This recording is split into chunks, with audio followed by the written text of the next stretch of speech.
5 चीज़ों से मिलकर बना ये फर्टिलाइज़र प्लांट में न केवल ग्रोथ देगा बल्कि बहुत अच्छी मात्रा में पूरी सर्दियों फूल लाएगा।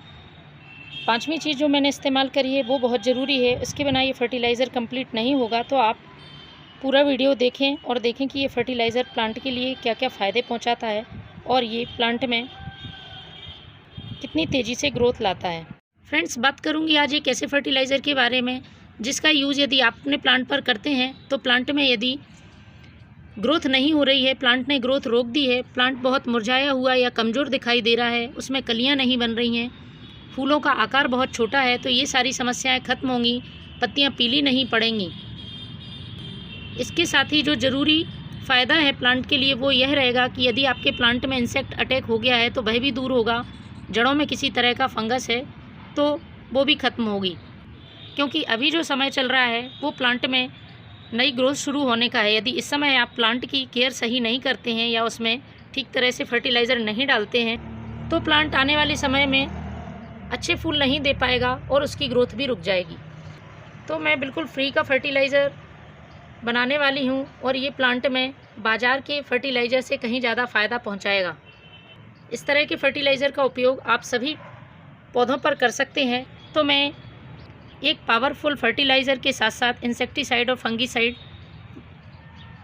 बनाने वाली हूँ जो कि प्लांट में किसी तरह के कीड़े नहीं लगने देगा। इसके पहले आपको 2 से 3 काम अपने प्लांट पर ज़रूर करने हैं।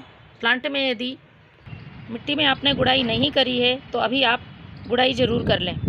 इससे प्लांट की जड़ें मजबूत होंगी और जड़ों को अच्छी मात्रा में ऑक्सीजन मिल सकेगा। इसके बाद जो दूसरा ज़रूरी काम है वो कि प्लांट को फुल सनलाइट में आपको रखना है। धूप बहुत कम होने लगी है तो प्लांट को ऐसी जगह पर रखें जहां धूप अच्छी मात्रा में आती हो।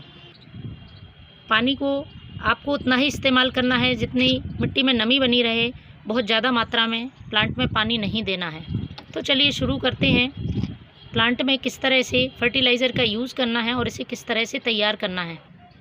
ये जो फर्टिलाइज़र मैं बनाने वाली हूँ 5 चीज़ों से मिलकर बनेगा, बिल्कुल फ्री की चीज़ें हैं और आपको आसानी से उपलब्ध हो जाएंगी। 5वीं जो चीज़ है वो फर्टिलाइज़र बनने के बाद मैं यूज़ करूँगी, इसलिए आप पूरा वीडियो देखें जिससे कि आप पूरा फर्टिलाइज़र ठीक तरह से बना सकें। तो सबसे पहले एक जार लेकर उसमें हमें डालने हैं ये प्याज के छिलके। प्याज के छिलके में बहुत अच्छी मात्रा में पोटेशियम होता है, इसके साथ ही आयरन, कैल्शियम, मैग्नीशियम जैसे पोषक तत्व होते हैं और हमारे गुलाब गुड़हल जैसे प्लांट के लिए बहुत ही फ़ायदेमंद होते हैं ये छिलके। तो इसको आपको 2 मुट्ठी छिलके ले लेने हैं। आप अपने प्लांट की संख्या के हिसाब से कम ज़्यादा भी कर सकते हैं। उसके बाद दूसरी जो ज़रूरी चीज़ है वो है ये केले के छिलके। केले के छिलके आप फ्रेश भी यूज़ कर सकते हैं या फिर सूखे हुए केले के छिलके का इस्तेमाल कर सकते हैं। प्लांट के लिए पोटेशियम के साथ साथ मैग्नीशियम, आयरन, कैल्शियम, मैग्नीज कई माइक्रो न्यूट्रिएंट से भरपूर होते हैं और जड़ों के तेज़ विकास के लिए, इम्यूनिटी के लिए और प्लांट में फूल लाने के लिए बहुत हेल्पफुल हैं। तो मैंने 2 केले के छिलके लिए हुए हैं और इनको भी आपको इसी जार में इकट्ठा कर लेना है। इसके बाद जो तीसरी चीज़ है यूज्ड टी लीफ, इसमें अच्छी मात्रा में नाइट्रोजन होता है और प्लांट की मिट्टी को एसिडिक करने का काम करती है। यदि प्लांट की मिट्टी का पीएच बैलेंस रहता है तो प्लांट बहुत अच्छे फूल और फल देता रहता है। तो 1 चम्मच आपको ये यूज्ड टी लीफ लेने ही है। जो चाय बनाने के बाद चाय पत्ती बचती है उसको हम यूं ही फेंक देते हैं, तो आप इसका इस्तेमाल फर्टिलाइज़र के लिए करें। चौथे नंबर पे मैं जो चीज़ इस्तेमाल करूँगी वो है ये नींबू के छिलके। नींबू के छिलके विटामिन सी से भरपूर होते हैं और प्लांट में इम्यूनिटी बढ़ाते हैं। इसके साथ ही किसी तरह के मिट्टी में इंसेक्ट हो या चींटियाँ हों तो वो नहीं आते हैं। प्लांट की सॉइल को भी एसिडिक करते हैं। तो मैंने ये 1 से 2 नींबू का छिलका ले लिया है। अब हमें इसे पानी से भर देना है अच्छी तरह से और 1 दिन के लिए ढककर रखना है। इसके बाद हम जो 5वीं चीज़ है वो इस्तेमाल करेंगे, वो एक फंगीसाइड, इंसेक्टिसाइड की तरह काम करेगी और प्लांट में किसी तरह की इंसेक्ट को नहीं लगने देगी। 1 दिन बाद आपको कुछ इस तरह से फर्टिलाइज़र तैयार मिलेगा। ये छिलके पूरी तरह से गल गए हैं तो इसको हमें छान लेना है। इसके बाद जो आखिरी चीज़ मिलानी है उसको मिला के ही ये फर्टिलाइज़र हम प्लांट पर डालेंगे। तो पहले मैं इसे छानती हूँ।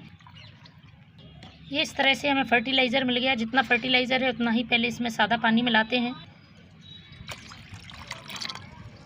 अब इसमें मैं जो चीज़ इस्तेमाल करूँगी वो है ये वुड ऐश, लकड़ी की राख। लकड़ी की राख बहुत अच्छा पोटेशियम का सोर्स है। इसके साथ ही इसमें कैल्शियम, आयरन, फॉस्फोरस इस तरह के मिनरल्स पाए जाते हैं। साथ ही ये एक इंसेक्टिसाइड और फंगिसाइड की तरह भी काम करता है।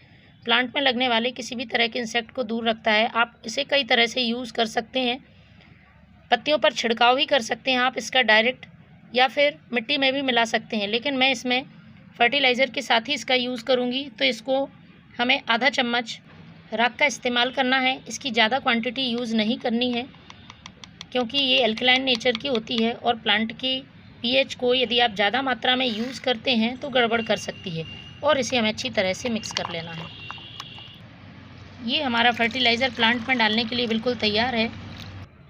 आप इसे पॉट की साइज़ के हिसाब से प्लांट की सॉइल में डालें। महीने में एक बार इस फर्टिलाइज़र का यूज़ करें। Thank you.